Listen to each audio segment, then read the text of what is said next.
Hello everyone. In today's quick tutorial, I'll show you how to create a bunq account step by step using your computer. Let's get started.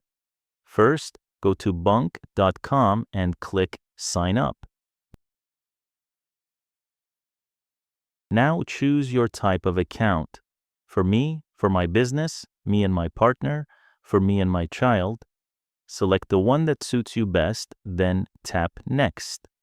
Now start entering your personal details, including full name, date of birth, email address, and phone number. Enter your home address. You can either use your phone's location or enter the address manually. Agree to the terms and conditions, then tap Next to continue. From here, follow the on-screen instructions to verify your identity and complete the setup.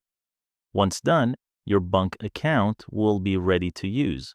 If you found this video helpful, don't forget to like and subscribe. Thanks for watching.